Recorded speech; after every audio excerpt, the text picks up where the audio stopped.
안녕하세요. 여배우의 책방의 달세뇨입니다.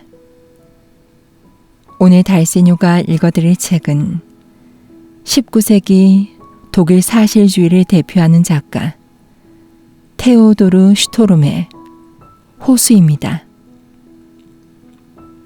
호수는 숲과 호수를 배경으로 소꿉친구였던 두 남녀의 이루어지지 않은 사랑을 아름답고 서정적으로 묘사한 작품으로 작가는 이 소설을 통해 작가로서의 이름을 널리 알리게 되었습니다. 그럼 달세뇨가 읽어드리는 호수 시작하겠습니다. 노인. 어느 늦가을 오후 옷을 잘 차려입은 한 노인이 천천히 언덕길을 내려오고 있었다.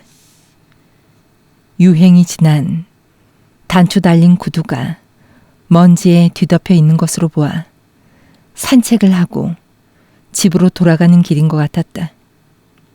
그는 금 손잡이가 달린 기다란 지팡이를 옆구리에 끼고 침침한 눈으로 조용히 사방을 살피면서 눈앞에 전개된 저녁노을에 물든 시가지를 내려다봤다.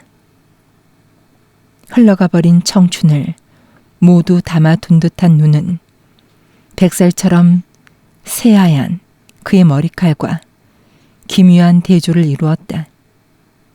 어쨌든 그는 다른 지방 사람 같았다. 얼떨결에 사람들은 그 엄숙한 눈동자로 빨려 들어가지 않을 수 없었지만 오가는 사람들 가운데서 그에게 인사를 건네는 사람은 한 명도 없었다. 마침내 그는 어떤 높다란 뾰족집 앞에서 걸음을 멈추고 다시 시가 쪽을 돌아보고는 현관으로 들어갔다. 벨이 울리자 현관에 접해 있는 안방 창문에 녹색 커튼이 걷히고 한 노파의 얼굴이 나타났다. 노인은 등나무 지팡이를 들어 올리며 말했다. 아직 불을 켜지 않았나? 하며 노인은 약간 남쪽 지방의 억양이 섞인 어조로 말했다. 가정부는 다시 커튼을 내렸다. 노인은 지체하지 않고 넓은 현관을 통해 홀을 지나 맞은편 출입문으로 해서 좁다란 복도로 나왔다. 홀에는 자기 꽃병이 나란히 놓인 큼직한 박달나무 선반이 벽에 세워져 있었다. 복도는 좁은 계단을 통해 뒤채의 2층으로 통해 있었다. 그는 천천히 그 계단을 올라서 어느 방으로 들어갔다. 그 방은 구석진데다 조용했다. 한쪽 벽에는 인물화와 풍경화가 걸려 있었고 푸른 책상보가 덮인 책상 위에는 여러 권의 책들이 펼쳐진 채 흩어져 있었으며 그 앞에는 빨간 비로드 쿠션에 묵직한 안락 의자가 놓여 있었다. 노인은 모자와 지팡이를 한쪽 구석에 놓고는 그 안락 의자에 앉아 산책의 피로를 풀고 있는 듯 했다. 그렇게 가만히 앉아 있는 동안 주위는 점점 어두워지더니 마침내 한 줄기 달빛이 유리창을 통해 벽에 걸려있는 그림 위로 떨어졌다. 그 밝은 달빛이 서서히 옮겨짐에 따라 노인의 눈도 그 빗줄기를 쫓아가고 있었다. 얼마 뒤에 그 빛은 검은 액자에 끼워져 있는 조그만 초상화 위를 비쳤다. 엘리자벳 하고 노인은 나직한 소리로 중얼거렸다. 그가 그 말을 하는 짧은 순간에 세월이 변해버렸다. 이제 그는 젊은 시절로 되돌아와 있게 된 것이다.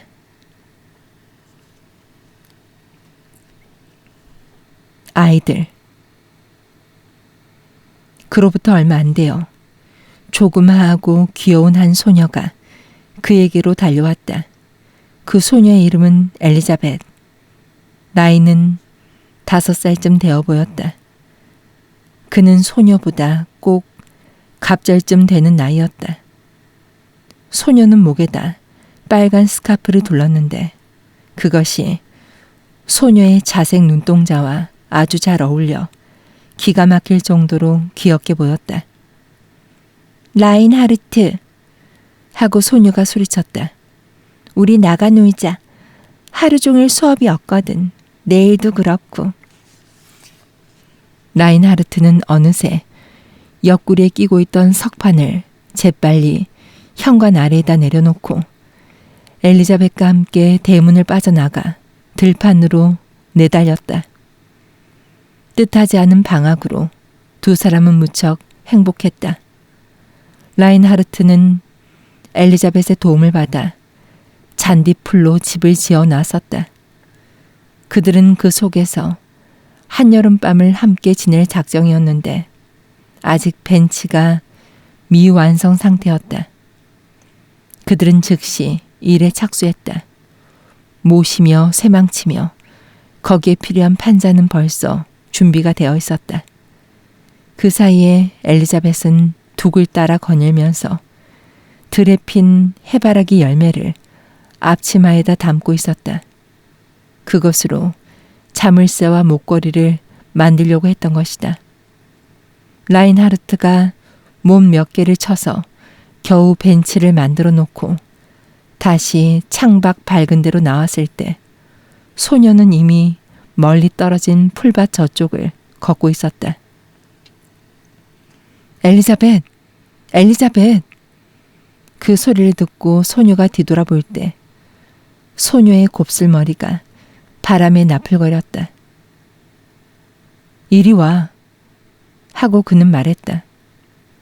벌써 우리들의 집이 다 됐어. 더웠지? 자, 안으로 들어와. 둘이서 새 벤치에 앉아보자. 내가 얘기해 줄게.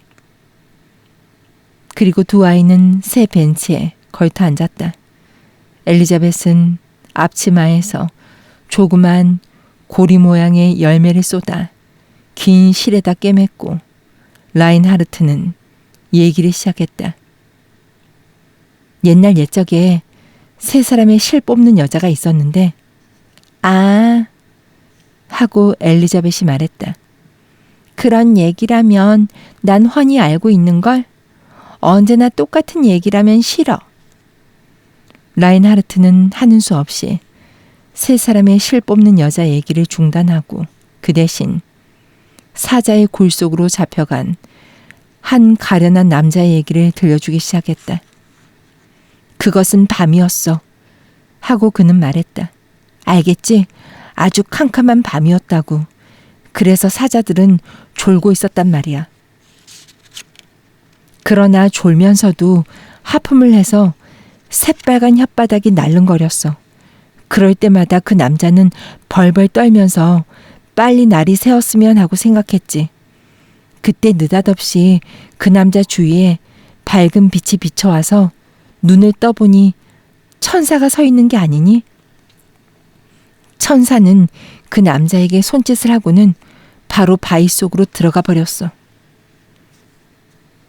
엘리자벳은 열심히 듣고 있었다. 천사가? 하며 소녀는 물었다. 그 천사는 날개가 있었어? 그저 그런 얘기야. 하고 라인하르트는 대답했다. 천사는 없는 거야. 아이 참, 라인하르트. 하고 소녀가 말하면서 우두커니 그의 얼굴을 바라봤다. 그러나 그가 불안한 눈으로 노려보자 소녀는 의아해서 이렇게 물었다. 그럼 왜 모두들 항상 천사가 있다고 할까? 엄마도 그렇고 아주머니도 또 학교에서도 그렇지. 나도 몰라. 하고 그는 대답했다. 그런 말이야. 하고 엘리자벳이 말했다. 사자도 없는지 몰라. 사자가? 사자가 없다고? 있어. 인도에 있지. 인도에선 중들이 사자를 수레에 메어 끌게 하면서 사막을 넘어간다고. 나도 크면 혼자서 가보려고 해. 거긴 우리나라보다 몇 배나 더 아름답지. 너도 같이 가야 해. 갈 거지? 응. 하고 엘리자벳은 말했다. 그렇다면 엄마도 같이 가야지 뭐. 그리고 너의 엄마도. 안 돼. 하고 라인하르트는 말했다. 그땐 벌써 엄마들은 할머니가 되어서 안 돼. 그럼 나 혼자선 갈 수 없어. 꼭 가게 해줄게. 그때 넌 내 색시가 되어 있을 테니까 아무도 너에게 뭐라고 억지로 시킬 순 없어. 그러면 엄마는 울걸? 우린 곧 다시 돌아올 텐데 뭐. 하고 라인하르트는 화를 내며 말했다. 어서 바로 말해봐. 나와 같이 갈 거지? 싫다면 나 혼자서라도 가고 말 테야. 그래서 다시는 돌아오지 않겠어. 소녀는 금방이라도 울음을 터뜨릴 것만 같았다. 그렇게 무서운 눈으로 보지 마. 하고 소녀는 말했다. 나도 같이 인도에 갈게. 라인하르트는 기뻐서 어쩔 줄 몰라 하며 소녀의 두 손을 잡더니 풀밭으로 끌어냈다.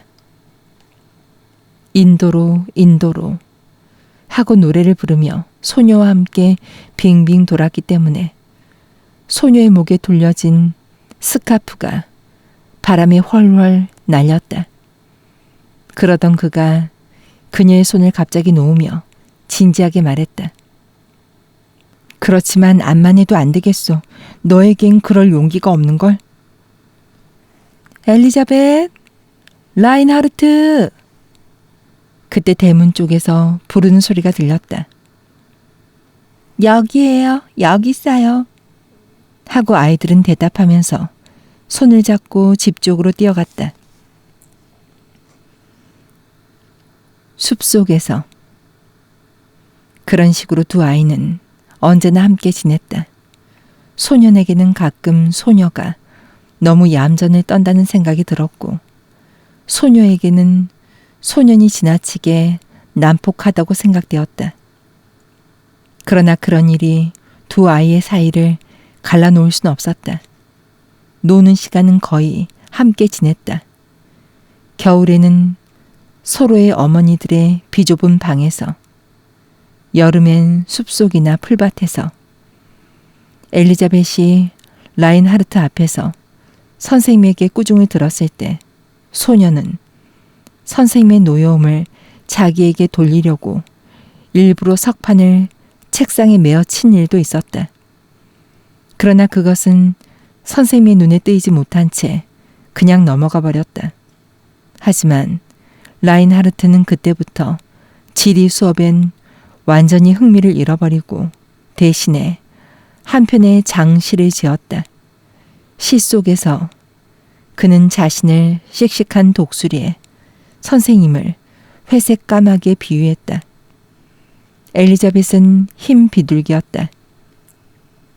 그 독수리는 날개가 튼튼하게 자라기만 하면 회색 까마귀에게 복수할 것을 맹세하는 것이었다. 그리하여 젊은 시인의 눈에는 눈물이 글썽거렸으며 자기가 매우 훌륭해진 기분이 들었다. 집에 돌아오자 그는 백지를 꿰매어 양피지로 겉을 씌운 다음 노트를 펴서 첫 페이지부터 그 처녀 시를 공들여 베껴 써 넣었다. 그로부터 얼마 되지 않아 그는 다른 학교로 옮겨갔으며 거기서 같은 또래의 소년들과 새로운 우정을 맺게 됐다. 그렇지만 엘리자벳과의 사이는 그런 것으로 인해 멀어지지는 않았다. 그는 소녀에게 몇 번이고 거듭 들려줬던 동화 중에서 특히 소녀의 마음에 들었던 것들을 베껴두기 시작했다. 그러다가 자기 자신의 생각도 거기에다 삽입하고 싶은 욕망이 들었지만 웬일인지 그것이 잘 되지 않았다. 그래서 자기가 들은 대로 정확하게 기록했다. 그런 다음에 그 노트를 엘리자벳에게 넘겨주면 그녀는 그걸 서랍 속에 정성껏 간직했다. 밤이 되어 때때로 그녀가 자신이 보는 앞에서 노트를 꺼내 어머니에게 낭독해 주는 것을 들을 때마다 그는 흐뭇한 마음이 들곤 했다. 7년이 흘렀다. 라인하르트는 상급 학교에 다니기 위해 그 도시를 떠나야 했다. 엘리자벳에게는 머지않아 라인하르트가 곁에 없게 되리라는 사실이 아무래도 실감이 나지 않았다. 그러던 어느 날이었다. 그는 평소처럼 동화를 써서 어머니에게 보내는 편지에 동봉할 터이니 소녀 쪽에서도 그것이 마음에 드는지 회답을 해야 한다고 이야기를 했다. 엘리자벳은 무척이나 기뻐했다. 떠날 날이 가까워졌다. 떠나기도 전에 양피지 노트 속에는 이미 여러 편의 시가 담겨졌다. 그 책 전부도, 차례로 백지의 반을 메어놓은 대부분의 시도, 결국은 엘리자벳이 동기가 되었지만 그 사실만은 알리지 않은 채 비밀로 남기기로 했다. 6월이 됐다. 라인하르트는 이제 떠날 날을 하루 앞두게 되었다. 그의 주변 사람들 모두는 라인하르트에게 보다 더 즐거운 하루를 만들어주기로 마음먹었다. 그래서 많은 사람들이 모여 근처에 있는 숲속으로 소풍을 가기로 계획을 세웠다. 1시간가량 걸리는 숲속까지는 마차로 가고 거기서부터는 음식물을 넣은 상자를 들고 내려서 걸어갔다. 우선 전나무 숲을 빠져나가야 했는데 그 숲은 냉랭하고 어둠침침했으며 땅바닥엔 온통 침엽들이 깔려 있었다. 반시간가량 걸은 다음에 전나무 숲의 어둠에서 빠져나와 상쾌한 떡갈나무 숲으로 들어갔다. 거긴 무엇이나 밝고 푸르렀으며 이따금 우거진 나뭇잎 사이로 햇빛이 쏟아져 들어왔다. 다람쥐 한 마리가 나타나서 사람들의 머리 위를 가지에서 가지로 건너뛰며 따라왔다. 일행은 떡갈나무 고목이 둥근 천장을 이루고 있는 넓은 공터에서 걸음을 멈췄다. 엘리자벳의 어머니가 상자 하나를 열었고 노인 한 분이 음식 준비를 맡아 나섰다. 모두 내 곁으로 모이시오, 젊은이들. 하고 그 노인이 소리를 쳤다. 내 말을 잘 들으시오. 이제부터 아침 식사로 여러분 한 사람 한 사람에게 마른 빵을 1개씩 드리겠소. 버터를 가져오지 않았으니 빵에 발라 먹을 것은 여러분 자신이 구해야 합니다. 숲속에는 딸기가 많이 있습니다. 그러나 그것을 찾아내는 분들에게만 그럴 뿐입니다. 못 찾는 사람은 맨빵을 그대로 먹어야 합니다. 인생이란 어디에 가도 마찬가지입니다. 내 말을 알아듣겠소? 네, 알겠습니다. 하고 젊은이들은 대답했다. 그렇다면 됐군. 하고 그 노인은 말했다. 내 말이 끝난 건 아니오. 우리 늙은이들은 지금까지 세상을 많이 돌아다녔습니다. 그러니 이번엔 이 나무 밑 집에 남아있을 겁니다. 그래서 감자를 깎고 불을 지펴 식사 준비를 하겠습니다. 12시가 되면 달걀도 삶아 놓을 겁니다. 그 대신에 여러분은 따모은 딸기의 반을 내놔야 합니다. 그것은 여러분의 후식으로 쓰겠습니다. 그럼 이제부터 동쪽이든 서쪽이든 마음 내키는 대로 떠나십시오. 약속을 꼭 지켜야 합니다. 젊은이들은 모두들 얼굴이 찡그렸다. 잠깐만. 하고 그 노인이 또 한 번 소리를 쳤다. 이런 얘기는 할 필요가 없겠지만 하나도 구하지 못하는 사람은 우리 늙은이로부터 아무것도 얻지 못하리라는 사실을 명심해 두시오. 이제 여러분은 오늘 하루 귀중한 교훈을 많이 얻을 것이며 거기다 딸기까지 얻게 되면 인생에 있어서도 성공하는 사람이 될 겁니다. 젊은이들도 노인의 말에 동감이었다. 그들은 둘씩 짝을 지어 출발하기 시작했다. 이리 와, 엘리자벳. 라인하르트가 말했다. 난 딸기가 많은 데를 알아. 엘리자벳에겐 맨빵을 먹이지 않겠어. 엘리자벳은 밀짚 모자에다 푸른 리본을 동여매어 팔에 걸었다. 그럼 가. 하고 그녀가 말했다. 바구니도 됐으니. 두 사람은 우거진 수풀을 헤치고 점점 깊이 들어가 햇빛도 들어오지 않는 축축한 나무 그늘을 뚫고 나갔다. 사방은 죽은 듯이 고요했는데 그들의 머리 위 공중에서 보이진 않지만 오직 독수리의 울음소리가 들릴 뿐이었다. 그들은 다시 깊은 풀숲을 빠져나갔다. 숲속은 너무 무성해서 라인하르트가 앞장서서 가지를 꺾기도 하고 넝쿨을 헤치기도 하며 나아가야만 했다. 그러다가 뒤쪽에서 엘리자벳이 그의 이름을 부르는 소리가 들려왔다. 라인하르트? 그녀가 부르고 있었다. 조금만 더 기다려줘, 라인하르트. 그녀의 얼굴은 보이지가 않았다. 그러다가 훨씬 떨어진 뒤쪽에서 관목과 싸우고 있는 그녀의 모습이 겨우 보였다. 그녀의 귀여운 머리가 이빨 같은 나뭇잎 속에서 물결치고 있었다. 그는 다시 그리로 돌아가서 엉킨 관목 사이에서 그녀를 끌어내어 넓은 공지로 데리고 나왔다. 거기는 푸른 나비들이 외로운 꽃 사이로 날개를 팔랑이며 날아다녔다. 라인하르트는 그녀의 달아오른 얼굴에서 땀에 젖은 머리칼을 쓸어 넘겨줬다. 그런 다음에 밀짚 모자를 씌워주려고 했으나 그녀가 마다했다. 그래도 그가 다시 억지로 씌워주려 했으므로 그녀는 그의 말에 따랐다.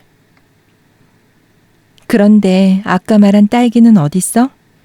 하고 그녀는 마침내 걸음을 멈추고 한숨을 쉬며 물었다. 여기쯤에 있었는데 하고 그가 말했다. 두꺼비란 놈이 우리보다 먼저 다녀갔나 봐. 족제비나 요정인지도 모르지. 그런가 봐.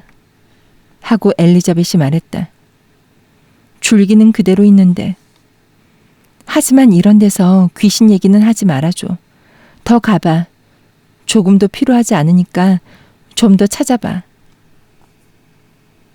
그들의 앞에는 시냇물이 흐르고 그 건너편에는 또 숲이 보였다. 라인하르트는 엘리자벳을 두 팔로 껴안고 냇물을 건넜다. 얼마 후에 두 사람은 어두컴컴한 그늘에서 다시 넓은 공터로 나왔다. 여기는 꼭 딸기가 있을 거야. 하고 소녀가 말했다. 냄새가 참 좋은데? 그들은 햇빛이 밝게 비치는 곳을 두루 헤매며 딸기를 찾아다녔으나 헛일이었다. 소용없어. 하고 라인하르트가 말했다. 히든 냄새만 날 뿐이야. 딸기 나무와 가시가 이리저리 뒤엉켜 무성하게 자라고 있었으며 풀과 땅 위를 덮은 히드의 짙은 냄새가 진동했다. 여긴 쓸쓸해. 하고 엘리자벳이 말했다. 다른 사람들은 어디에 있을까? 돌아갈 길에 대해서는 라인하르트도 아무 생각을 하지 않았었다. 잠깐만 기다려. 어디서 바람이 불어오지? 그는 이렇게 말하며 손을 높이 들어 올렸다. 그러나 사실은 바람은 전혀 불지 않았다. 조용히 해. 하고 엘리자벳이 말했다. 저쪽을 한번 불러봐. 라인하르트는 입에다 손을 대고 외쳤다. 이쪽으로 와요. 이쪽으로 와요. 하면 그쪽에서도 대답이 들려왔다. 대답을 하네? 엘리자벳이 말하며 손뼉을 쳤다. 아니야, 저건 산울미야. 엘리자벳은 라인하르트의 손을 잡았다. 무서워. 하고 소녀가 소곤거렸다. 괜찮아. 하고 라인하르트가 말했다. 무서울 거 없어. 여긴 멋진 곳인데 저쪽 나무 그늘 밑에 있는 풀밭에 앉아서 잠시 쉬었다가 가자. 다른 사람들을 꼭 찾아낼 수 있을 거야. 엘리자벳은 떡갈나무 밑에 앉아서 조심스레 주위에 귀를 기울였고 라인하르트는 거기서 2, 3보 떨어진 나무 그루터기에 걸터 앉아 묵묵히 소녀 쪽을 보고 있었다. 태양은 바로 머리 위에 떠 있어 찌는 듯한 한낮의 더위였다. 황금빛으로 번쩍거리는 조그만 날벌레들이 날개를 펴 공중을 빙빙 날아다녔다. 그들의 주위에는 붕붕거리는 소리로 가득 차 있고 가끔씩 숲속에서는 딱따구리에 나무 찍는 소리와 그 밖에 산새들의 울음소리가 들려왔다. 저 소리를 들어봐. 하고 엘리자벳이 말했다. 종소리가 울려오는데? 어디서? 하고 라인하르트가 물었다. 우리 뒤쪽에서 들려오나 봐.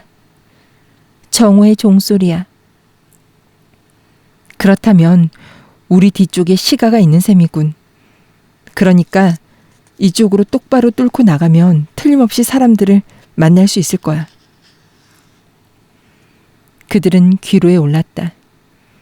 엘리자벳이 피곤했기 때문에 딸기 찾는 일은 단념해 버렸다.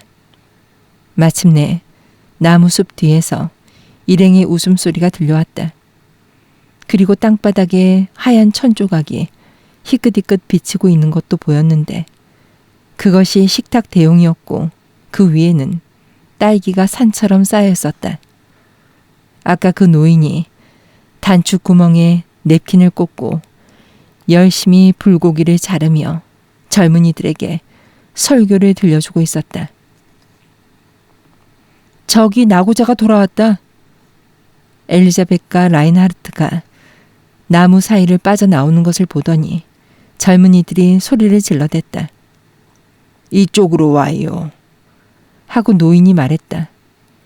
수건을 비우고 모자를 뒤집어 봐요. 얼른 찾아낸 것을 여기에다 내놓도록. 배가 고프고 목이 마를 뿐입니다. 하고 라인하르트가 대답했다. 그게 전부라면. 하며 노인은 산처럼 담아올린 큰 접시를 두 사람 쪽으로 내밀어 보이기만 했다. 약속은 기억하고 있겠지. 그걸 잘 지켜야지. 여기선 게으른 사람에겐 먹일 수가 없어. 말은 그렇게 했지만 결국 노인은 부탁에 들어줬다. 식탁 정리가 끝나자 그와 때를 맞추어 울창한 노간주 나무 속에서 새소리가 들려왔다. 이렇게 그날은 지나갔다. 그러나 라인하르트는 역시 무언가 한 가지는 발견한 것이 있었다. 그것은 비록 딸기는 아니지만 역시 그것도 숲속에서 자란 것이었다. 그는 집으로 돌아오자 낡은 양피지 노트에다 그걸 적어뒀다. 여기 산허리엔 나뭇잎 흔드는 바람도 없고 나뭇가지들은 나직이 드리워 있는데 그 아래에서 소녀는 쉬고 있네. 소녀는 티미한 꽃 속에 앉아 향기에 묻혀 앉아있네. 푸른 날벌레들 하늘을 향해 날아오르고 숲은 말이 없는데 소녀의 맑은 눈은 그 속을 응시하고 갈색 머리 위에 넘쳐 흐르는 태양빛, 멀리서 껄껄거리는 두견새 마음에 오고 가네. 소녀는 지녔네. 숲속 여왕의 금빛 눈초리를.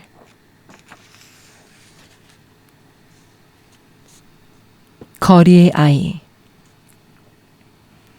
크리스마스 이브. 아직 해는 하늘 높이 떠 있는데 라인하르트는 다른 학생들과 어울려 시청 지하실에 있는 주점에서 낡은 나무 식탁을 둘러싸고 앉아 있었다. 그 지하실은 벌써 어두컴컴해졌기 때문에 벽에 걸린 램프마다 불이 켜져 있었다. 손님은 드문드문 앉아 있고 급사는 피곤한 듯 벽에 기대어 서 있었다. 한쪽 구석에는 바이올린을 켜는 사람과 칠연금을 타는 집시풍의 처녀가 앉아 있었다. 두 사람은 악기를 무릎 위에 올려놓고 아무런 감정도 없는 듯 앞만 바라보고 있었다. 학생들의 테이블에선 샴페인 터지는 소리가 났다.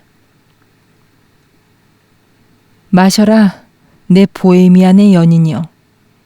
하고 귀공자 티를 내는 어떤 청년이 샴페인이 가득 든 컵을 처녀 쪽으로 내밀면서 말했다. 싫어요. 하고 처녀는 자세도 흐트리지 않고 말했다. 그럼 노래라도 불러봐. 하고 그 귀공자는 떠들면서 은화 한 잎을 그 처녀의 무릎 위에 던져줬다. 그 아가씨가 검은 머리칼을 조용히 매만져 올리고 있는데 바이올린 켜는 사람이 그녀의 귀에다 뭐라고 소곤거렸다. 그러나 아가씨는 머리를 제치며 턱으로 칠연금을 눌렀다. 저런 사람을 위해선 타기 싫어. 하고 그녀가 말했다.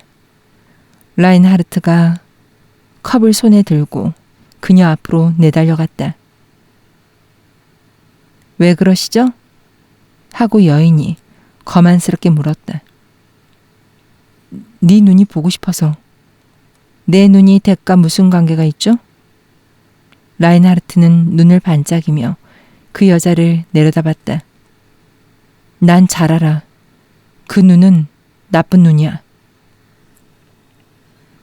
그녀는 뺨을 손으로 가린 채 의아한 표정으로 그를 쳐다봤다. 라인하르트는 컵을 입으로 가져갔다. 너의 아름답고 재 많은 눈을 위해. 하며 그 술을 마셨다. 여자는 웃으면서 머리를 뒤로 제쳤다. 그러던 여자가 느닷없이 주세요. 하면서 그 검은 눈으로 그를 바라보더니 천천히 남은 술을 마셔버렸다.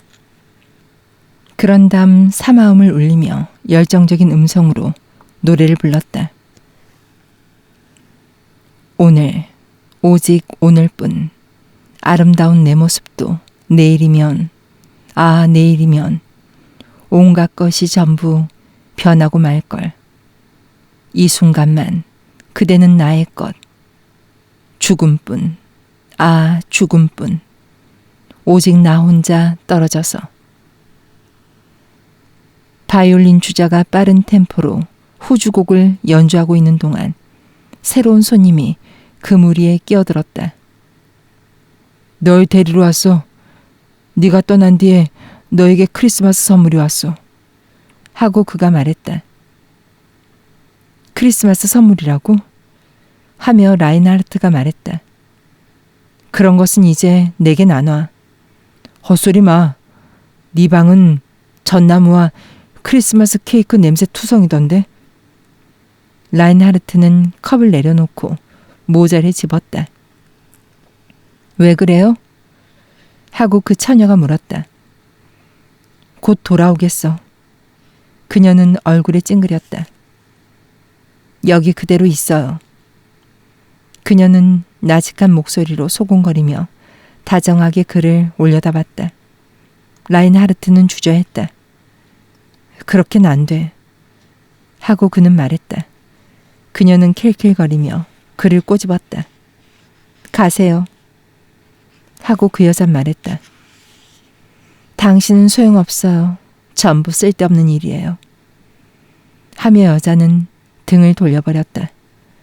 그동안의 라인하르트는 천천히 지하실 계단을 올라왔다. 거리는 어둠에 쌓여 있었다. 그의 달아오른 얼굴에 겨울바람이 와 닿았다. 여기저기 창으로부터 전나무에 켜놓은 불빛이 흘러나왔고 때때로 집안에서 필이나 양철 나팔의 요란스러운 소리와 거기에 섞여서 아이들의 환호성이 들려왔다. 거지애들이 떼를 지어 이 집에서 저 집으로 몰려다니며 계단의 난간에 올라서서 창 너머로 자기들에겐 소용없는 호화로운 방안 풍경을 엿보려고 애를 쓰고 있었다. 그러는 동안에도 때때로 갑자기 문이 열리면서 째질 듯한 목소리가 이들 어린 손님들을 밝은 집안으로부터 어두운 길바닥으로 내쫓았다. 또 다른 곳에선 현관에서 옛날부터 전해져 내려오는 크리스마스 노래가 불리고 있었는데 소녀들의 맑은 목소리도 거기에 뒤섞여 들려왔다. 그러나 라인하르트의 귀에는 그런 소리도 들리지 않았다. 그는 거리에서 거리로 빠른 걸음으로 걸어갔다. 그가 하숙집에 이르렀을 땐 날이 완전히 어두워졌다.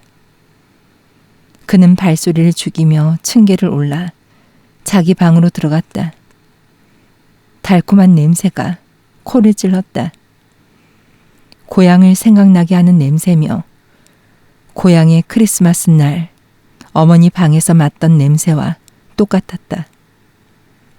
그는 떨리는 손으로 불을 켰다. 책상 위에 큼직한 소포가 놓여 있었다. 그것을 끌어보자 낯익은 갈색의 축하 케이크가 나타났다. 그리고 어떤 케이크에는 사탕으로 만든 그의 이름의 머리 글자가 새겨져 있었다. 엘리자벳의 솜씨임에 틀림없었다. 그리고 뜨개질로 짠 고급 하의와 손수건과 커프스를 싼 조그만 보따리, 마지막으로 어머니와 엘리자벳의 편지도 있었다.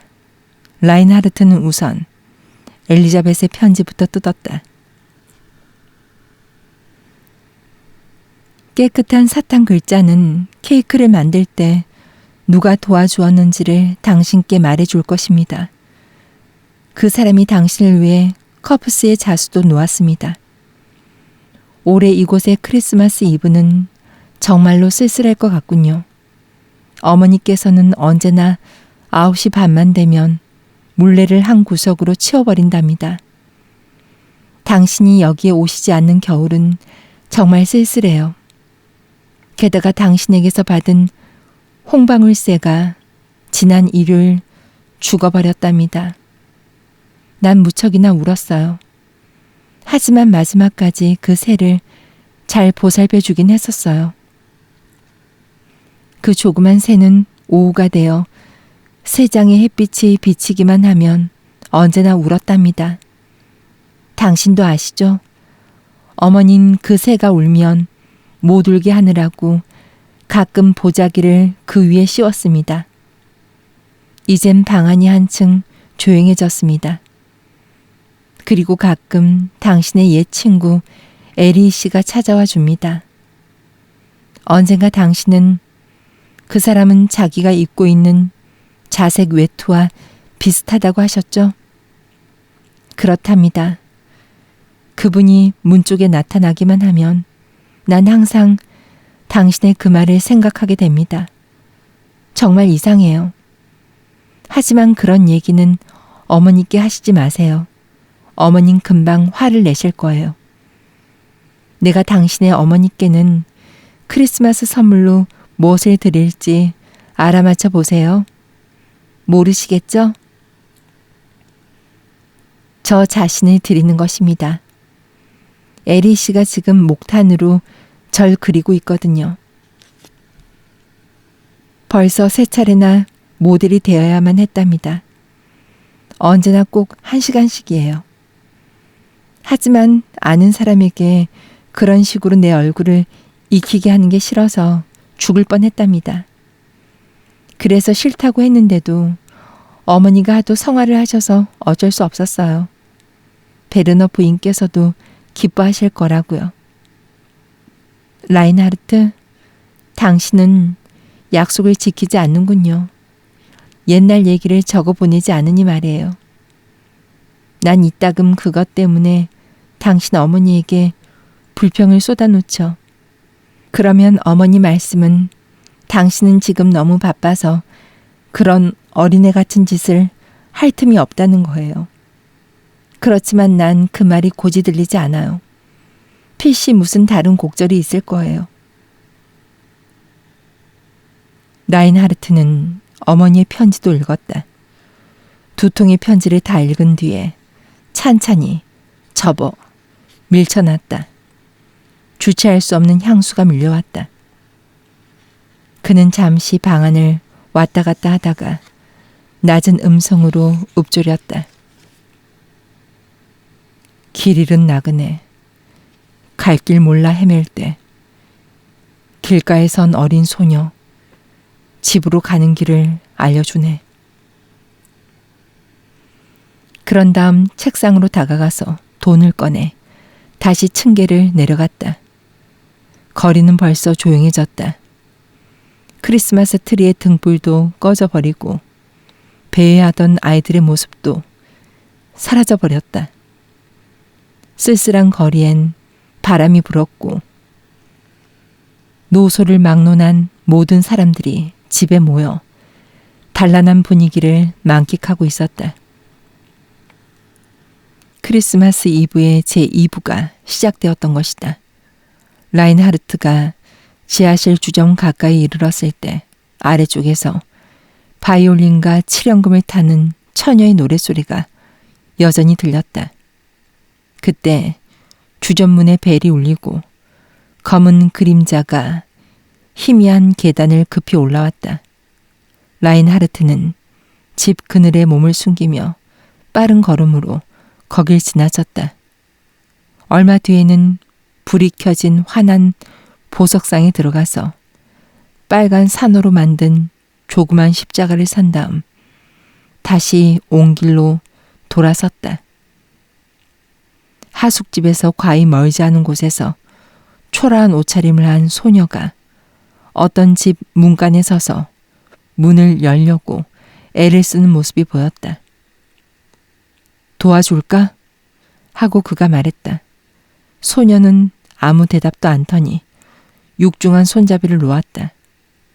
라인하르트가 이미 문을 열었다. 안 될걸? 하고 그가 말했다. 쫓겨날지도 몰라. 날 따라와. 크리스마스 케이크를 줄 테니까. 그는 문을 다시 닫아버리고 소녀의 조그만 손을 잡았다. 소녀는 아무 말 없이 그를 따라 하숙집까지 왔다. 그는 나갈 때 램프를 그냥 켜두었었다. 케이크를 줄게. 하면서 케이크를 되는 대로 반쯤 집어서 소녀의 앞치마에 담아주었다. 사탕 글자가 새겨져 있는 것만은 주지 않았다. 이젠 집으로 돌아가거라. 어머니께도 나누어 드려야 한다. 소녀는 몹시 주저하는 눈초리로 그를 쳐다봤다. 그런 친절은 처음이었기에 소녀는 어떻게 해야 할지 몰랐던 모양이다. 라인하르트는 문을 열고 소녀에게 불을 비춰줬다. 소녀는 케이크를 갖고 참새처럼 계단을 뛰어내려서 밖으로 뛰쳐나갔다. 라인하르트는 난로불을 피우면서 먼지 낀 잉크병을 책상에 놓았다. 그런 다음 밤새 어머니와 엘리자벳에게 편지를 썼다. 크리스마스 케이크는 손도 안 댄 채 곁에 놓아두었으나 엘리자벳이 보내준 커프스는 끼워보았다. 그의 흰 셔츠와는 전혀 어울리지가 않았다. 그는 그렇게 앉아 있었다. 겨울의 아침 해가 얼어붙은 유리창에 비춰와서 맞은편에 걸린 거울에 창백하고 진지한 자신의 얼굴이 비쳤을 때도 그는 그대로 앉아 있었다. 고향에서. 부활절이 되자 라인하르트는 고향으로 떠났다. 그는 도착하자마자 그날 아침으로 엘리자벳을 찾아갔다. 아름답고 훤칠한 한 소녀가 미소를 지으며 그를 맞이했을 때 그가 말했다. 많이 컸어. 소녀는 얼굴을 붉히기만 하고 아무 말이 없었다. 인사를 하면서 그가 잡은 손을 소녀는 살그머니 빼려고 했다. 그는 의아하다는 듯 소녀를 쳐다봤다. 이전엔 소녀가 결코 그러지 않았었다.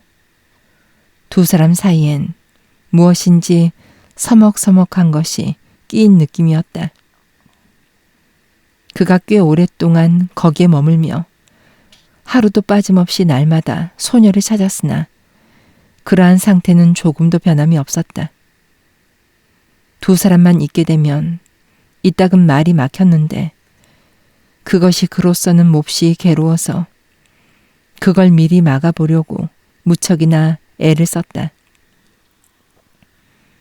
방학 동안 무언가 하나의 일정한 즐거움을 갖기 위해 엘리자벳에게 식물학을 가르쳐주기 시작했다. 식물학으로 말하면 그가 대학에 처음 들어가서 몇 달 동안 열심히 연구한 과목이었다. 엘리자벳은 무슨 일이든 그의 말을 따르는 데다 공부하기를 좋아했기 때문에 기꺼이 그 계획에 찬성했다. 그래서 일주일에 몇 번씩 들이나 숲으로 식물을 채집하러 나갔으며 한낮이 되어 풀과 꽃으로 가득해진 녹색의 채집 상자를 집으로 갖고 돌아오면 라인하르트는 몇 시간 뒤에 다시 와서 그 공동의 채집물을 엘리자벳과 나누곤 했다. 어느 날 오후 그가 그럴 목적으로 막 방에 들어섰을 때 엘리자벳은 창가에 서서 전에 본 일이 없는 금박 3장에다 갓 꺾어온 별꽃 풀을 넣고 있는 중이었다. 3장에는 카나리아 한 마리가 소리를 지르며 엘리자벳의 손가락을 쪼고 있었다. 전에는 바로 거기에 라인하르트가 보내준 새가 있었던 것이다. 나의 불쌍한 홍방울새가 죽어서 카나리아로 환생한 건가? 그는 쾌활한 기분으로 물었다. 홍방울새라면 저러지 않지. 하고 안락 의자에 앉아 시를 짜고 있던 엘리자벳의 어머니가 말했다. 오늘 낮에 자네 친구 에리 씨가 그분의 농장에서 엘리자벳에게 보내왔어. 어느 농장 말입니까? 아직 그것도 모르나? 도대체 무슨 말씀이시죠? 한 달 전에 에리 씨는 인맨 호반에 있는 부친의 제2 농장을 인수했지. 그런데 왜 제게 여태 그런 말씀을 한마디도 하시지 않으셨죠? 아, 하고 어머니가 대꾸했다. 자네도 그 친구에 대해선 한마디도 들려주지 않더군. 그분은 친절하고 이해심이 많은 젊은이야. 어머니는 커피를 끓이러 밖으로 나갔다. 엘리자벳은 라인하르트에게 등을 돌린 채 조그만 새집을 만들기에 여념이 없었다. 조금만 기다려줘요. 하고 그녀가 말했다. 곧 끝날 거예요. 라인하르트로부터 보통 때와는 달리 대답이 없었으므로 그녀는 뒤를 돌아봤다. 그의 눈에는 갑자기 이때까지 그녀가 한 번도 본 적이 없는 고뇌의 흔적이 가득했다. 왜 그래요, 라인하르트? 하고 그녀는 그에게로 다가가면서 물었다. 내가? 하고 그는 아무런 생각 없이 물으며 꿈꾸는 듯한 눈으로 그녀의 눈동자를 바라보고 있었다. 무척 슬퍼 보여요. 엘리자벳, 난 저 노랑새가 싫어. 그녀는 기가 막힌 듯 그를 바라봤다. 그의 말을 이해할 수 없었던 것이다. 당신은 참 이상해요. 하고 그녀가 말했다. 그는 그녀의 두 손을 잡았다. 그녀는 말없이 손을 그대로 맡기고 있었다. 얼마 뒤에 어머니가 다시 들어왔다. 커피를 마시고 나자 어머니는 물레를 향해 앉았고 라인하르트와 엘리자벳은 옆방으로 들어가서 채집해온 식물을 정리하기 시작했다. 꽃술에 술을 새기도 하고 잎이나 꽃을 곱게 펴서 종류마다 2개씩 표본으로 말리기 위해 커다란 책갈피 속에 끼우기도 했다. 햇볕이 쨍쨍 내리쬐는 조용한 오후였다. 근처에선 어머니의 물레소리가 들려올 뿐이고 이따금씩 식물명을 중얼거리며 분류하는 소리와 엘리자벳의 신통치 않은 라틴어 발음을 교정해주는 라인하르트의 중얼거림이 들렸을 뿐이었다. 은방울 꽃이 없어졌어. 하고 채집물의 분류와 정리가 끝나자 그녀가 말했다.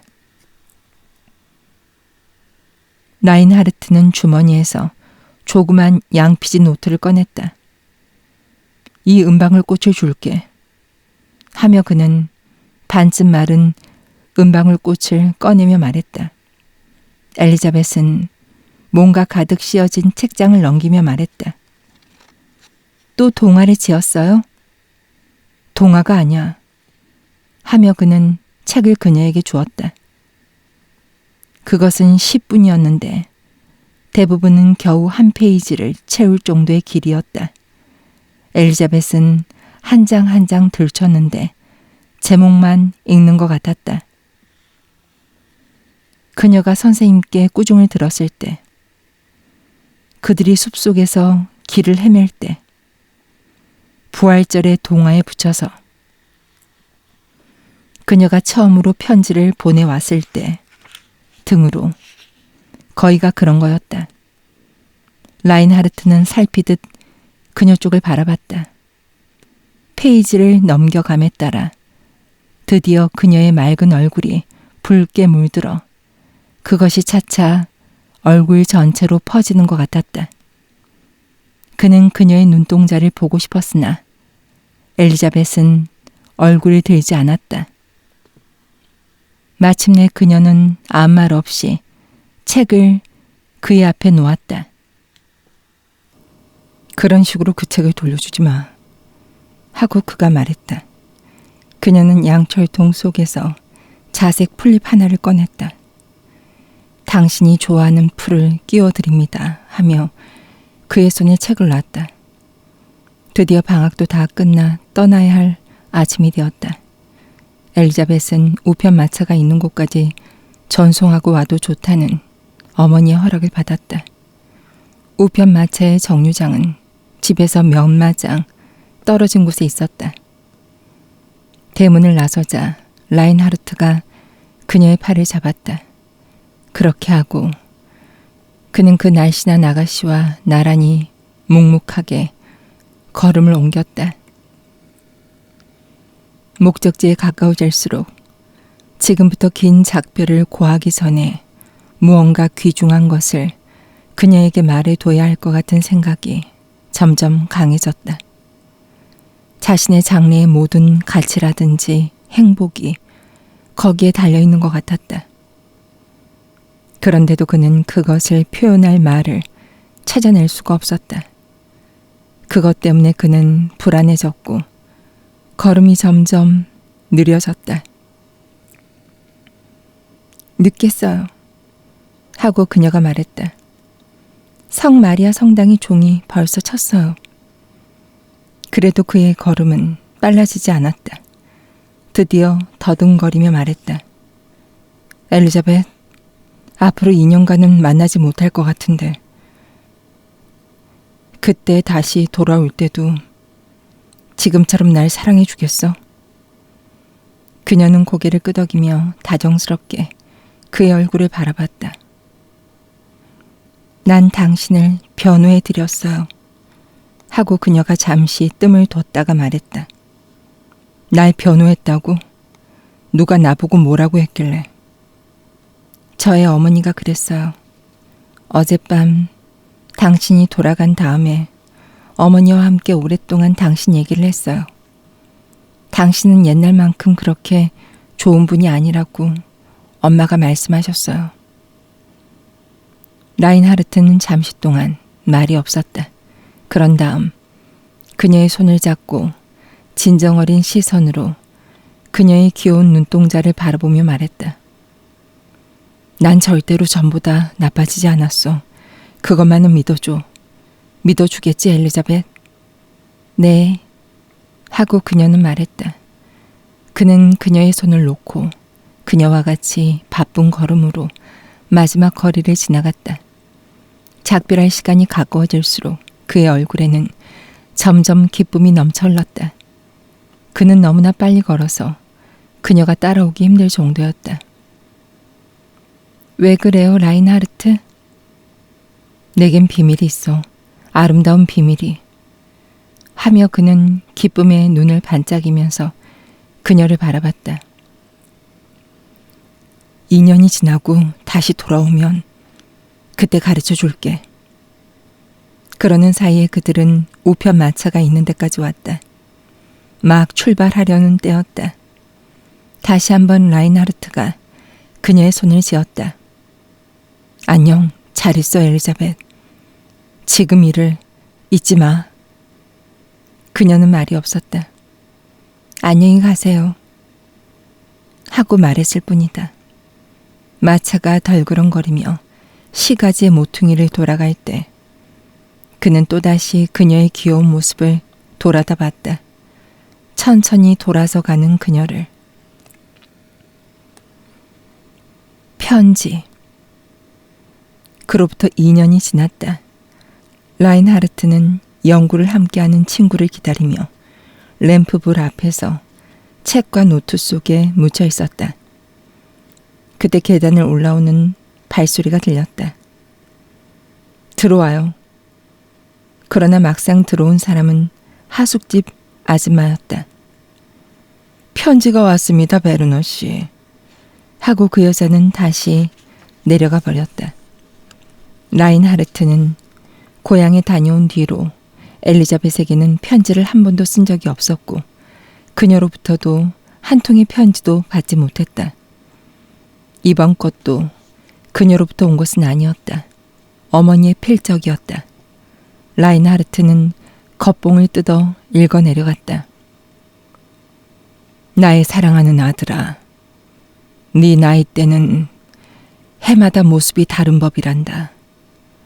젊은이들이 절망할 수는 없지 않느냐. 여기서도 여러 가지로 변한 일이 많았단다.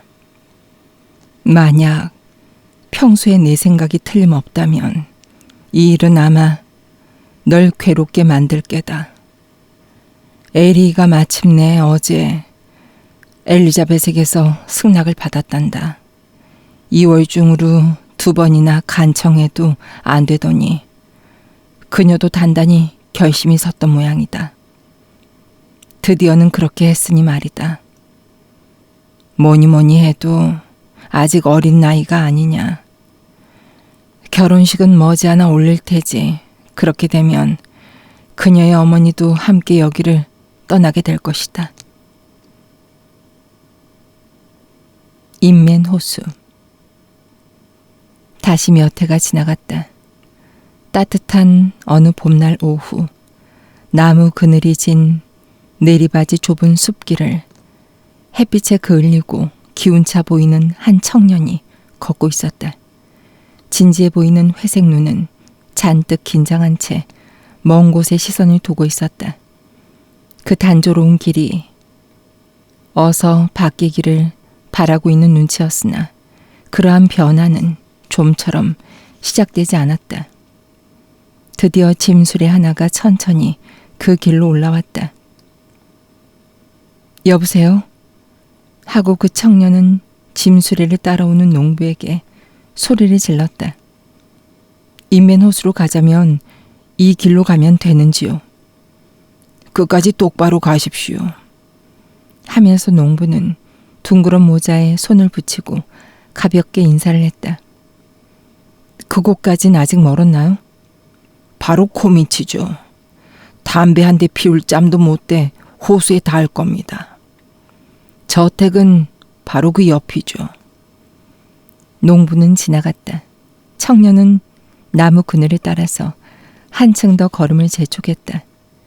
15분쯤 지나자 왼쪽으론 갑자기 나무 그늘이 끝나고 길은 산 위로 경사가 졌다. 그 경사면 아래부터는 100년이나 된 떡갈나무 가지가 이마를 겨우 내밀고 있을 뿐이었다. 그 가지 너머로는 시원하게 펼쳐진 풍경이 햇빛을 받으며 전개되어 있었다. 멀리 아래쪽에 호수가 한가로이 누워 있는데 암청색 물이 햇빛을 듬뿍 받으며 녹색 숲에 둘러싸여 있고 오직 한쪽으로만 조망이 전개되었으나 그것도 마침내는 푸른 산으로 막혀 있었다. 맞은편의 푸른 숲 속에 눈 같은 것이 깔려 있었는데 그것은 과수원이었다.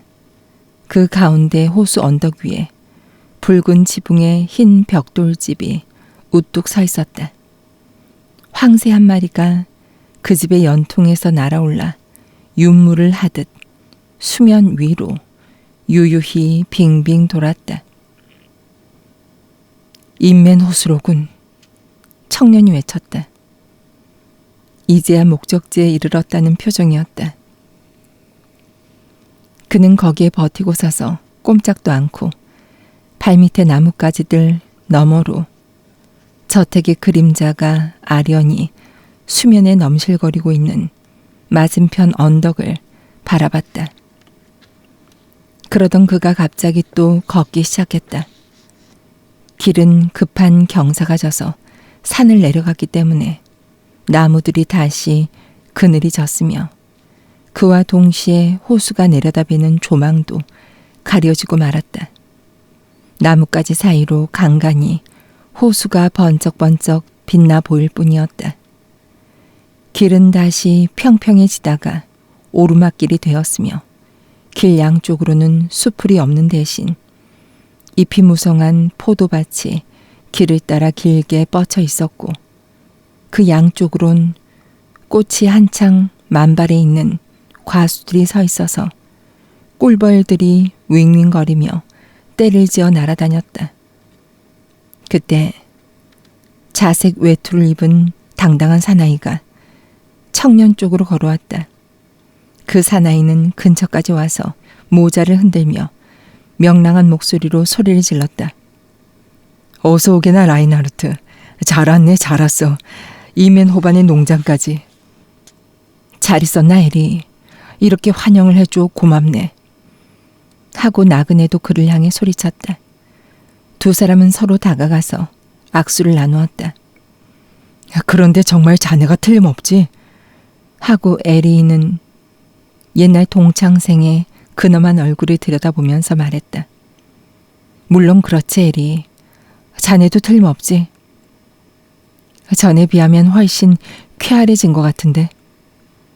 그 말을 듣자 즐거운 듯한 미소가 에리의 단순한 얼굴을 더욱 밝게 해줬다. 라인하르트. 하고 그는 다시 한번 손을 내밀며 말했다. 난 그 이후로 운이 좋았거든. 자네도 잘 알겠지만. 그러곤 손을 비비면서 즐거운 듯 짓거려댔다. 놀랄 거야. 자네가 오리라고는 생각도 못했을 테니. 놀라다니? 라인하르트가 물었다. 도대체 누가 놀란단 말인가? 엘리자벳 말일세. 엘리자벳이? 그렇다면 자넨 내가 온다는 얘기를 그녀에게 하지 않았나? 한마디도 안 했지, 라인하르트. 그 여잔 자네에 대한 건 생각지도 않아. 어머니도 그렇고. 내가 널 편지로 부른 건 비밀로 해뒀어. 그만큼 기쁨이 커지도록 말일세. 자네도 알다시피 난 옛날부터 이런 식으로 남몰래 계획을 세우기 좋아했거든. 라인하르트는 생각에 잠겼다. 집이 가까워질수록 숨결이 거칠어지는 것 같았다. 길 오른쪽으론 그 넓은 포도밭이 없어지고 대신 채소밭이 나타났다. 그 밭은 호수의 언덕에 이르기까지 뻗어 있었다. 때때로 황새가 내려앉아 채소밭 사이를 힘찬 걸음으로 돌아다녔다. 어이! 손바닥을 치면서 에리가 고함을 질렀다. 저 다리 긴 녀석이 또 완두콩을 쪼아먹는군. 황새는 서서히 몸을 일으키더니 새로 지은 건물의 지붕 위로 날아갔다. 그 건물은 채소밭 끝에 있는데 위로 매달려 올린 복숭아와 살구나무 가지들로 뒤덮여 있었다. 저것이 주종 공장이야. 하고 에리가 말했다.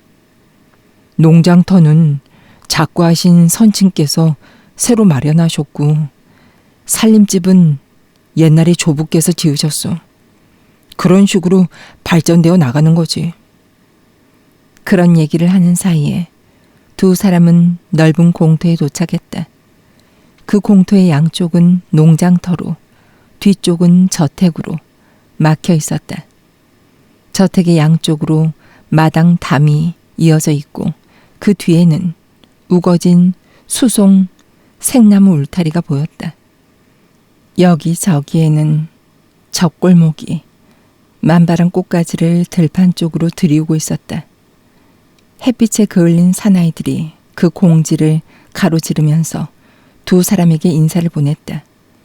에리는 이 사람 저 사람에게 할 일을 지시하기도 일에 관한 것을 묻기도 했다. 잠시 후에 두 사람은 저택에 도착했다. 천장이 높고 냉랭한 현관이 그들을 맞이했는데 그 현관 끝에서 왼쪽으로 구부러지며 얼마쯤 어두컴컴한 복도가 이어졌다. 거기서 에리는 미닫이를 열고 두 사람은 뜰에 접한 커다란 홀로 들어갔다.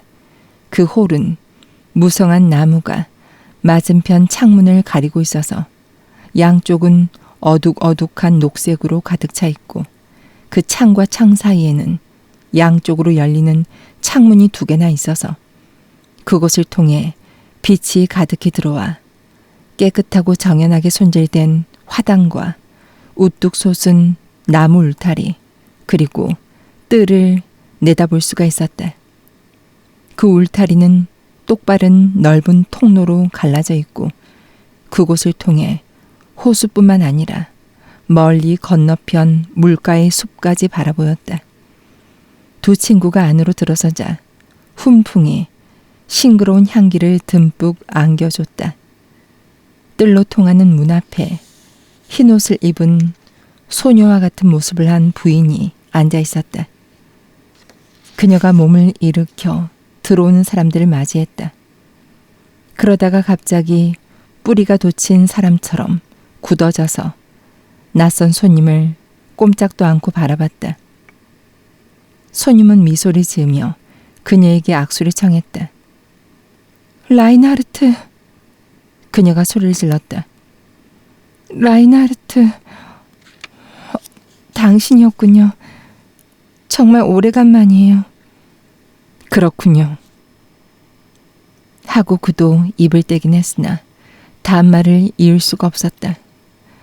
막상 그녀의 목소리를 듣고 보니 가슴속이 아려왔던 것이다. 그가 다시 그녀를 쳐다봤을 때 그녀는 몇 해 전 고향 거리에서 헤어질 때의 그 경쾌하고 나긋나긋한 모습 그대로 그 앞에 서 있었다. 에리는 기쁨으로 얼굴을 반짝이며 문 쪽으로 물러섰다.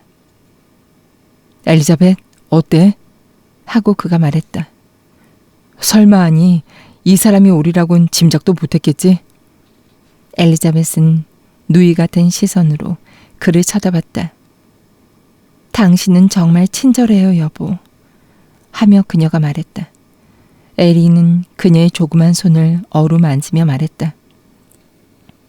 일단 라인하르트를 맞이한 이상은 그렇게 빨리 놔주진 않을 테야. 오랜 세월 바깥 세상에 나가 있었으니 한 번쯤은 고향에 묻혀봐야지. 좀 봐요. 얼마나 훌륭하게 변했는지 모르겠군. 엘리자벳의 불안해하는 시선이 라인하르트의 얼굴을 슬쩍 훔쳐봤다. 그렇게 보이는 것도 무리가 아니지. 너무 오랫동안 못 봤으니까 말이야. 하고 라인하르트가 말했다. 마침 그때 어머니가 열쇠를 팔에 걸고 문으로 들어왔다. 베르너 씨? 하고 어머닌 라인하르트의 모습을 살펴보면서 말했다. 참으로 귀한 손님이 오셨군. 그런 다음 서로 이것저것 묻고 대답하며 대화는 막힘없이 진행됐다. 여자들은 일을 시작했고 라인하르트가 다과를 들고 있는 동안 에리는 단단한 해포석으로 만든 파이프에 불을 붙여 연기를 내뿜으면서 그의 곁에 앉아 얘기를 했다. 다음날 라인하르트는 에리와 함께 밭과 포도원 그리고 주종 공장을 둘러보게 되었다. 어느 곳이나 손질이 잘 되어 있었다. 사람들은 들에서 일하든 공장에서 일하든 모두가 건강이 넘치는 얼굴이었다. 한낮이 되자 가족들은 모두 뜰에 이어진 홀로 모였다. 그래서 그날은 주인의 배려로 모두 함께 지내게 되었던 것이다. 그러나 오전 중에 처음 한두 시간과 저녁 식사를 하기 전 몇 시간만은 라인하르트는 자기 방에 들어가서 일을 했다. 수년 전부터 그는 민간에 유포되어 있는 가곡들을 수집하고 있었는데 이제 그 수집한 것을 정리하거나 가능하면 이 지방의 것도 새로 모아서 증보하고자 했던 것이다. 엘리자벳은 언제나 부드럽고 다정하게 에리의 변함없는 염려를 겸허하고 고맙게 받아들였다. 전엔 그렇게도 쾌활했던 소녀가 어떻게 저렇게 조용한 부인이 되었을까 하고 라인하르트는 가끔 생각해 봤다. 이틀째부터 그는 저녁 때만 되면 언제나 호반에 따라 산책을 했다. 길은 정원 바로 아래쪽으로 통해 있었다. 그 뜰 바깥쪽에 의자 하나가 높다란 백약나무 그늘 아래 놓여 있었다. 어머니는 그것을 낙조의 벤치라고 불렀다. 거기에 앉으면 해가 지는 전경을 제일 잘 볼 수 있었기 때문이다. 라인하르트는 어느 날 그 길을 걸어 산책에서 돌아오던 도중에 비를 만났다. 물가에 서 있는 보리수 아래로 잠시 피했으나 비는 금세 큰 빗방울이 되어 나뭇잎 사이로 떨어졌다. 그는 이미 흠뻑 젖어버려서 마음을 굳히고 그냥 천천히 걸어가기로 했다. 날은 이미 완전히 어두워졌고 비는 점점 심하게 내렸다. 그가 마침 낙조의 벤치 가까이 왔을 때 희미한 백약나무 사이로 흰 옷을 입은 부인의 모습이 보이는 듯 했다. 그 모습은 부동 자세였는데 그가 접근함에 따라 마치 누구를 기다리고나 있었던 듯 라인하르트 쪽으로 얼굴을 향하고 있는 것 같았다. 그는 걸음을 재촉해서 그 여자에게로 다가가 함께 정원을 지나 집으로 들어가려고 했다. 그러나 그때 그 모습은 천천히 방향을 바꾸더니 어두운 옆길로 모습을 감추고 말았다. 그러나 그것이 그를 화나게 하진 않았다.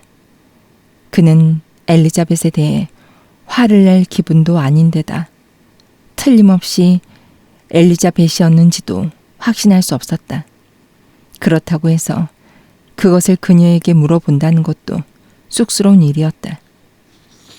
혹시나 정원 입구로 들어오는 엘리자벳과 마주칠까봐 그는 집에 돌아온 뒤에도 홀에는 들르지 않았다. 어머니의 소원. 그로부터 2, 3일이 지난 뒤였다. 그 시각에는 언제나 그렇듯 저녁 때가 가까울 무렵에 가족들은 뜰에 모였다. 출입문은 모두가 열려진 채였으며 태양은 이미 호수 건너편의 숲속으로 잠겨버렸다. 사람들은 라인하르트에게 몇 편의 민요를 소개해달라고 졸랐다.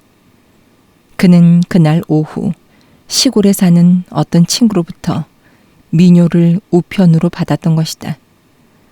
그는 자기 방으로 올라갔다가 종이 두루마리를 들고 즉시 나타났는데 두루마리는 깨끗하게 청서되어 있는 두서너 장의 종이 같았다. 사람들은 테이블에 둘러앉았다. 엘리자벳은 라인하르트 쪽으로 앉았다. 닥치는 대로 읽어봅시다. 하고 라인하르트가 말했다. 저도 아직 들춰보지도 않았습니다. 엘리자벳이 원고를 폈다. 악보도 붙어 있군요. 하고 그녀가 말했다. 불러보세요, 라인하르트. 라인하르트는 먼저 티롤 지방의 민요를 두서너 번 읽었다. 그것을 읽으며 그 흥겨운 멜로디를 나직한 목소리로 읊조렸다. 명랑한 기분이 그 조그만 모임을 에워쌌다. 그런데 이 아름다운 노래를 대체 누가 지었을까? 하고 엘리자벳이 물었다. 무슨 소리를? 에리가 대답했다. 들으면 알지. 직공이라든지 이발사라든지 그런 쾌활한 사람들이 지어낸 거야. 라인하르트가 말했다. 이런 노래는 만들어진 게 아니야. 자연이 생겨나는 거지. 마치 거미줄처럼 하늘에서 떨어져 세상을 여기저기 떠돌아다니다가 나중엔 사방에서 일제히 불리워지는 거야. 우리 자신의 거짓 없는 번민이라든지 행동도 이런 노래 속에서 찾아낼 수가 있지. 마치 우리 모두가 힘을 합해 만든 것 같이. 그는 다른 종이를 꺼냈다. 높은 산봉에 올라서 난 그 노래를 알아요. 하고 엘리자벳이 소리를 질렀다. 저도 함께 부를 테니 어서 불러요, 라인하르트. 그래서 두 사람은 인간에 의해서 생각되었다고는 도저히 믿어지지 않을 만큼 불가사의한 그 멜로디를 함께 불렀다. 테너에 맞추어 부르는 엘리자벳의 음성은 다소 알토에 가까웠다.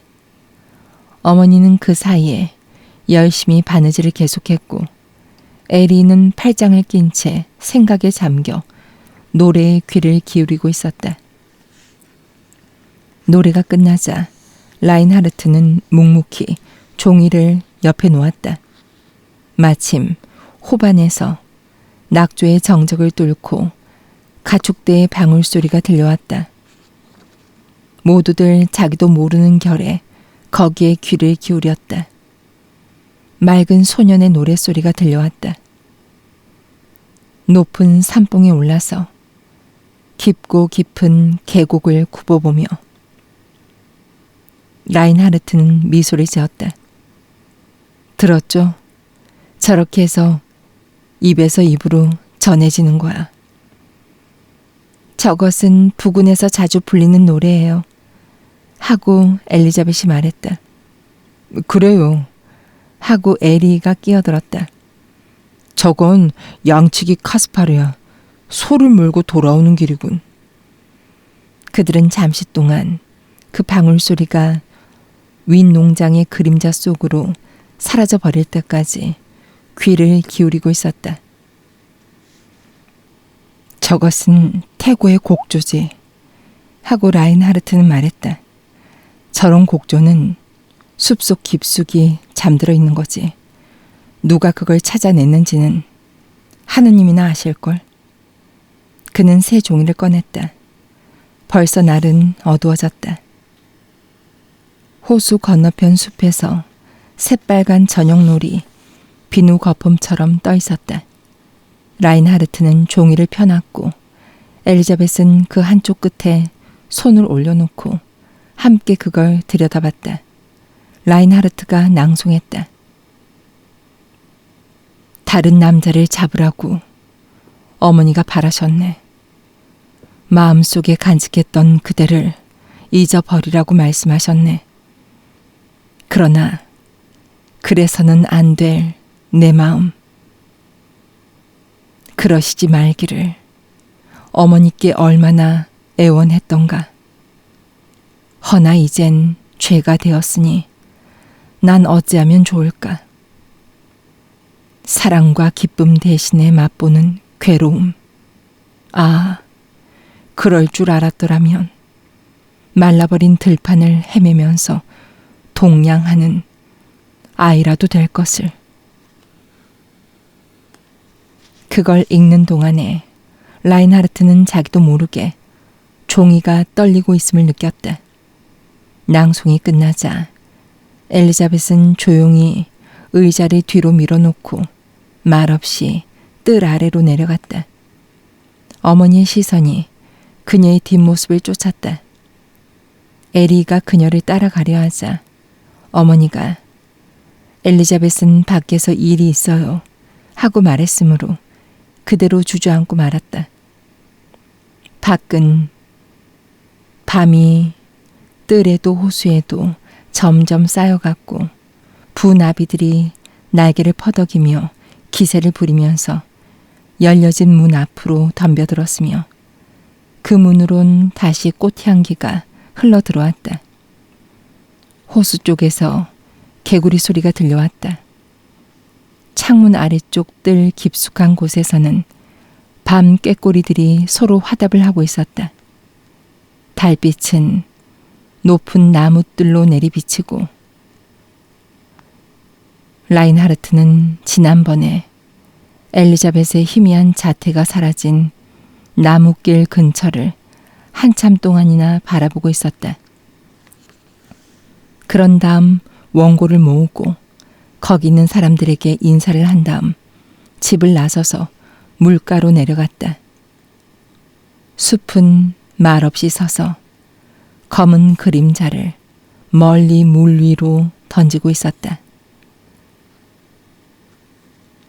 호심은 몽롱한 달빛을 받으며 한가로이 누워 있었다. 때때로 나무가 흔들리며 아련한 소음이 들렸는데 그것은 바람소리가 아닌 여름밤의 한숨이었을 뿐이다. 라인하르트는 언덕을 따라 걸었다.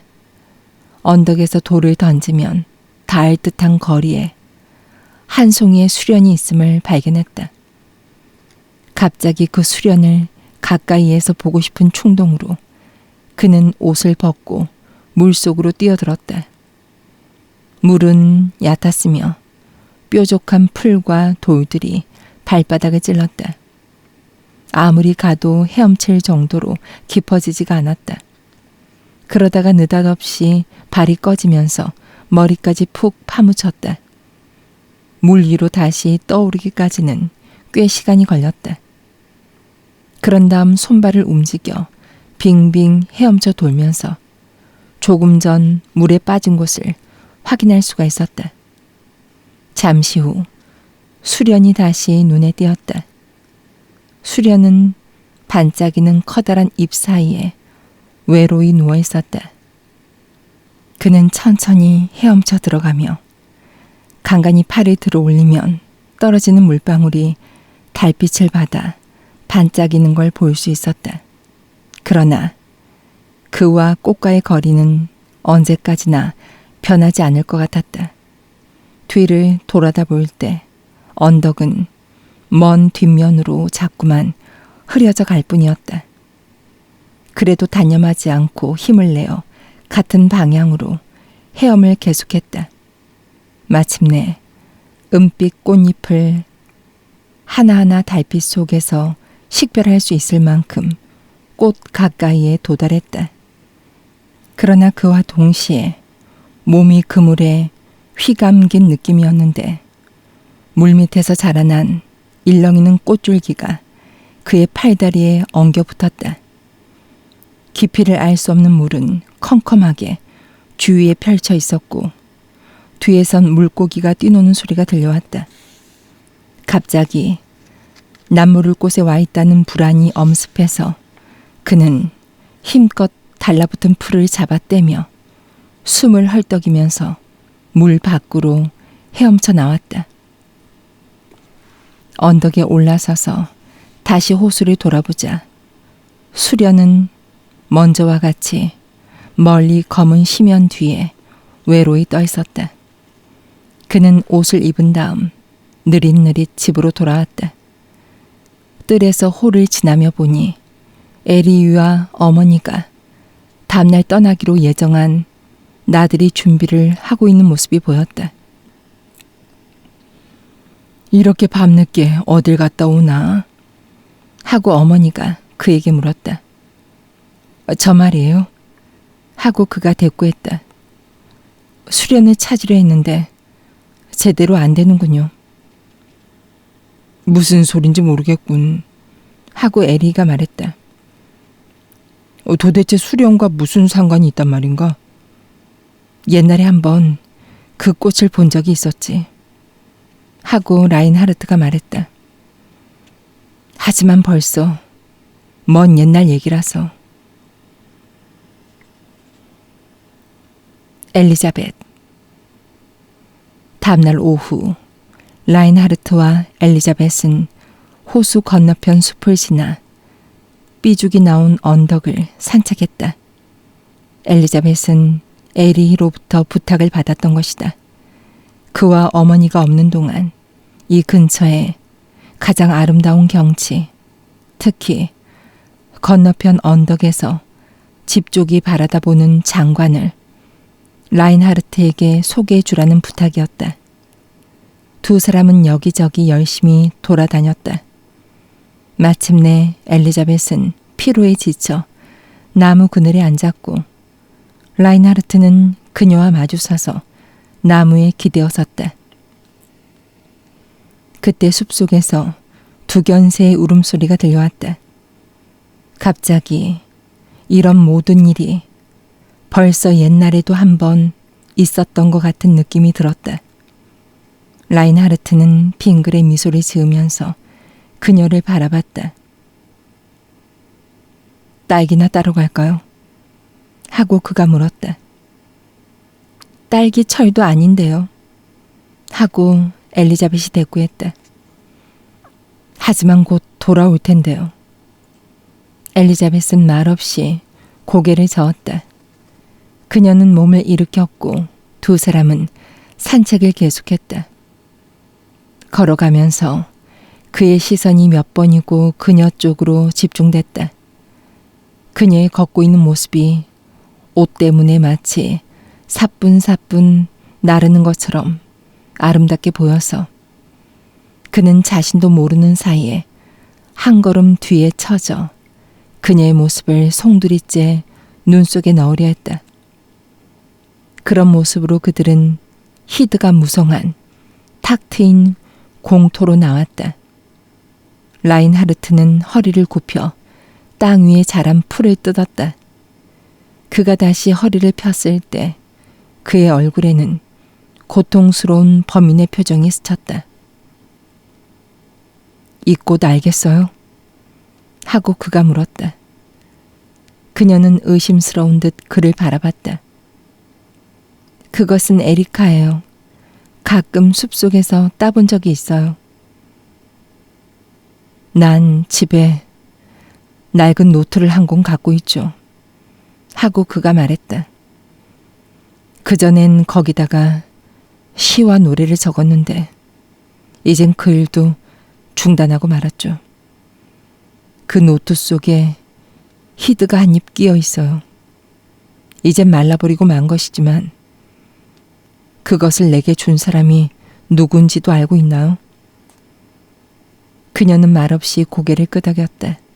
눈을 내리깔고 그가 손에 쥐고 있는 풀만 내려다보고 있었다. 그런 모습으로 그들은 오랫동안 서 있었다. 그녀가 그를 쳐다봤을 때 그의 눈에 눈물이 가득 고여 있는 것을 알았다. 엘리자벳, 저 푸른 산 너머에 우리들의 청춘이 있었죠. 그 시대는 이젠 어디로 갔을까? 그것뿐. 그들은 더 이상 아무 말도 하지 않았다. 그들은 말없이 그대로 나란히 호수 쪽으로 내려갔다. 날은 무더웠고 서녁 하늘엔 검은 구름이 나타났다. 소나기가 올 것 같아요.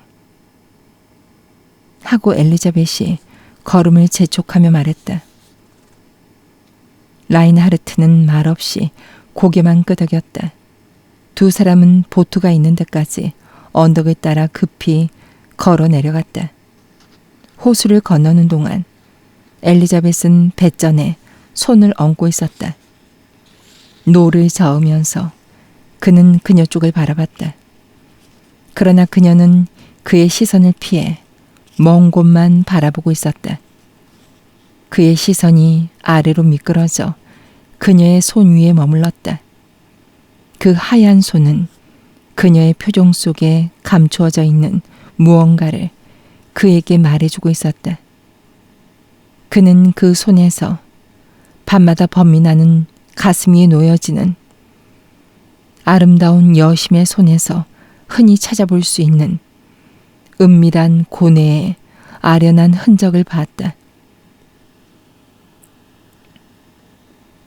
엘리자벳은 자신의 손 위에 닿는 그의 시선을 의식하자 손을 뱃전에서 살그머니 떼어 물 속으로 미끄러뜨렸다. 마당에 이르렀을 때 그들은 숫돌을 팔러 다니는 마차 한 대를 만났다. 검은 머리칼을 길게 풀어헤친 사내가 열심히 수레를 밟으며 집시의 멜로디를 입속으로 웅얼거리고 있었고 수레에 붙들어 맨 개가 숨을 헐떡이며 그 옆에 가로누워 있었다. 현관에는 딱해 보이는 아름다운 얼굴의 소녀 하나가 누더기를 몸에 걸치고 서 있다가 엘리자벳 쪽으로 손을 내밀며 구걸했다. 라인하르트가 주머니에 손을 넣었다. 그러나 엘리자벳이 그보다 먼저 급히 지갑 속을 뒤져서 있는 대로 그 소녀의 손 안에다 털어주었다. 소녀는 급히 몸을 돌려버렸다. 그 소녀가 층계를 올라가면서 흐느껴 우는 소리를 라인하르트는 들었다. 그는 소녀를 만류하려다가 생각을 고치고 계단 곁에 멈춰섰다. 소녀는 먼저처럼 얻은 돈을 손에 꼭 쥔 채 꼼짝도 않고 현관에 서 있었다. 또 무엇을 원하지? 하고 라인하르트가 물었다. 거지 아이는 소스라치게 놀랐다. 아무것도 싫어요. 라고 말하더니 그를 향해 고개를 돌려 불안한 눈초리로 쳐다보다가는 천천히 문 쪽으로 걸어 나갔다. 그는 뭐라고 이름을 불러봤으나 그것은 이미 소녀의 귀에는 들리지 않는 듯 소녀는 고개를 숙이고 팔짱을 낀 채 앞들을 가로질러 저쪽으로 걸어가 버렸다. 죽음뿐. 아, 죽음뿐. 오직 나 혼자 떨어져서. 옛날에 들었던 그 노래가 그의 귓전에 울려왔다. 그는 숨이 턱턱 막혔다. 그러나 그것도 그 순간뿐이었고 그는 몸을 돌려서 자기 방으로 올라갔다. 그는 일을 해보려고 앉았으나 머리가 조금도 정돈되지 않았다. 1시간가량이나 헛되이 애를 쓰다가 안방으로 내려갔다. 거긴 아무도 없었고 그저 냉랭한 녹색의 어스름이 가득 차 있을 뿐이었다. 엘리자벳의 재봉틀 위에는 그녀가 오후에 목에 감고 있었던 빨간 리본이 놓여 있었다. 그는 그것을 집어들었으나 가슴이 메이는 듯해서 제자리에 놓아버렸다. 아무리 해봐도 마음이 가라앉지 않았다. 호수로 내려가 보트를 풀어 건너편 언덕으로 노를 저어가서 조금 전에 엘리자벳과 거닐던 그 길을 다시 한번 그대로 걸어봤다. 그가 집으로 돌아왔을 땐 이미 어두워졌다. 마당에서 말에게 먹이를 주러 가는 마부를 만났다. 나들이 갔던 사람들이 방금 돌아온 참이었다. 현관에 들어서니 에리가 뜰을 왔다 갔다 하는 소리가 들렸다. 그는 그리로 가지 않고 잠시 제자리에 서 있다가 얼른 계단을 올라서 자신의 방으로 들어가 버렸다. 창가에 있는 안락 의자에 앉아 수송나무 울타리에서 울려오는 꾀꼬리 소리를 듣는 채 했으나 들려오는 것은 자신의 심장 고동뿐이었다. 층계 아래에서는 모두가 잠들어 밤은 점점 깊어만 갔으나 그는 그것을 느끼지 못했다. 그런 식으로 그는 몇 시간이고 앉아 있었다. 마침내 몸을 일으켜 창문에 기댔다. 나뭇잎 사이로 밤안개가 내리고 밤 꾀꼬리는 이미 울음을 그쳤다. 밤하늘에 짙은 청색이 점차로 동쪽에서부터 시작되는 희미한 미강에 쫓기고 있었다. 상쾌한 바람이 불어와서 라인하르트의 달아오른 얼굴을 어루만져 주었다. 첫 종달새는 환성을 울리면서 하늘을 날아오르고 라인하르트는 느닷없이 뒤를 돌아보다가 책상 쪽으로 걸어갔다. 손으로 더듬어서 연필을 찾았다. 그걸 손에 쥐고 자리에 앉아 한 장의 백지에다 몇 줄 갈겨 썼다. 다 쓰고 나서는 모자와 단장을 집어들고 종이는 거기다 둔 채 조심스럽게 문을 열고 현관으로 내려갔다. 새벽의 여명이 아직 집안 구석구석에 남아있고 커다란 고양이가 집 방석 위에 앉았다가 그가 아무 생각 없이 내민 손에 털을 곤두세웠다. 그러나 바깥들에서는 참새들이 나뭇가지에서 떠들어대며 이미 날이 밝았다는 것을 알려주고 있었다. 그때 2층에서 문이 열리는 소리가 들리고 누구인지 계단을 내려왔다. 그가 고개를 쳐들었을 때 그의 눈앞에 엘리자벳이 서 있었다. 그녀는 그의 팔을 잡고 뭐라고 입술을 움직였으나 그는 한마디도 알아들을 수가 없었다. 이젠 안 돌아오시겠죠? 하고 드디어 그녀가 말했다. 알아요. 거짓말을 해도 알아요. 이젠 절대로 돌아오지 않으려는 거죠. 그래요. 이젠 절대로 안 와요. 하고 그가 말했다. 그녀는 힘없이 손을 내리고 아무 말도 하지 않았다. 그는 현관을 지나 대문 쪽으로 나섰다. 그녀는 꼼짝 않고 제자리에 가만히 서서 멍한 눈으로 그의 뒷모습을 보고만 있었다. 그는 한 걸음 나서며 그녀 쪽으로 팔을 쳐들어 보이다가 결연하게 몸을 돌려 문 밖으로 나가버렸다.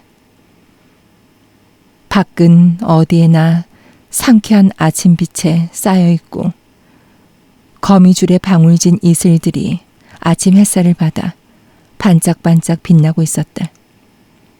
그는 뒤도 돌아보지 않고 빠른 걸음으로 걸어 나갔다.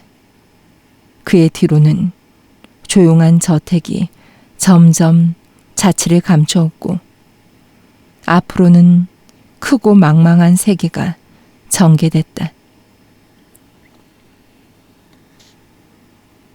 만년. 이미 유리창으로 달은 비춰오지 않는다. 주위는 어두워졌다. 그러나 노인은 여전히 손을 포갠 채 안락 의자에 기대 앉아서 정신없이 방 안을 둘러본다.